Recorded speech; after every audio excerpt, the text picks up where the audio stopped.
Welcome back. You know, a lot of people are tightening up on finances right now, but a new car payment, that's one that can really throw a wrench in that plan. I think we have all been there. We've got our financial pro, Mark Triplett, joining us here to help us make some smart decisions when it comes to dealing with those payments and dealing with vehicle financing. Always something that, you know, every month when it comes up, you don't want to think about it. But what are some things that people should think about when they're thinking, okay, maybe I want to go out and get that car and then, of course, take on the payment that comes with it? Sure. Well, first of all, an auto payment often is one of the largest expenses in a budget, maybe secondary only to housing expenses.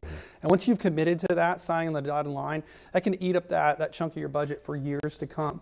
And with higher interest rates, if you're financing that purchase, it can cost a lot more than folks really expect. So it's really important to weigh the pros and cons before doing that. Yes. And so, like, when you're sitting there at the dealership, and I went through this not long ago, by the way, and you're just trying to negotiate, trying to get that payment cut down a little bit. What are some things to maybe keep in mind even before you walk in the door, whether you're sitting there trying to negotiate a little bit? So I'm glad you said that, because actually I was going to say that it begins way before you walk in the door. Yeah. You know, you don't want to do that negotiation while you're sitting there.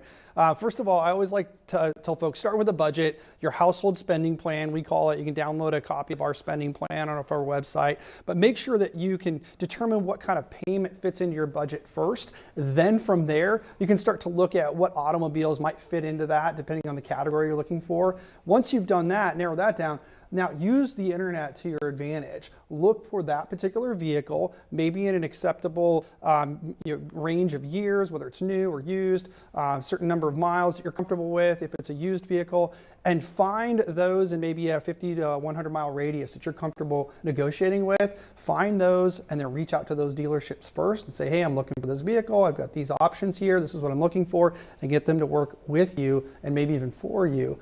And then at that point, then we can worry about, do we go new or used? That's good advice. Now, I won't say most, but it seems like a lot of dealerships now have those pricing tools where you can go on and kind of see what you can afford, but maybe you don't have that in front of you. What are some different tools that you can use to say, okay, this is how much I can afford, to kind of measure that out? Sure. So again, starting with that household spending plan, cash flow coming into the household, cash flow going out of the household.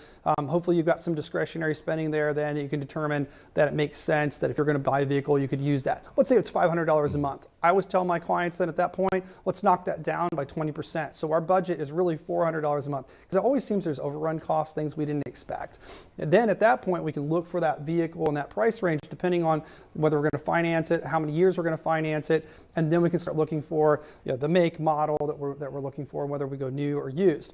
There are great pricing tools on the dealer websites, but there are also independent websites to go to as well. Just find a good calculator to help you determine what that payment's going to look like with your down payment, trade-in if you have one. If you don't, how much are you willing to spend? How many years are you going to finance? What interest rate can you get? They'll really help you kind of formulate what that payment looks like, and does it fit into that overall household spending plan or not. And I do want to ask you this also.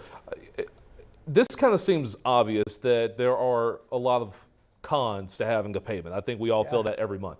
But what are some pros to taking on a car payment? Sure, particularly if it's a newer vehicle, you're upgrading from your current vehicle to a newer vehicle with fewer miles. The obvious one there for me is reliability. You have maybe fewer maintenance costs. We're going to have warranties with those newer purchases, whether it's a new or certified vehicle. We don't necessarily have as many maintenance concerns as well. You have oil changes, but you don't necessarily have to worry about the engine blowing or something like that and having to take that on. So it's really a reliability versus you having the payment issue. And as we wrap up here, is there anything else that people need to keep in mind when they're going through this process? Yeah, the one thing that I would share with you that I think is really important is to weigh the price per mile that you're paying. So let's say you've got 100,000 miles on a warranty, and the total purchase price of the vehicle, including insurance and tax and title and all that, is $50,000.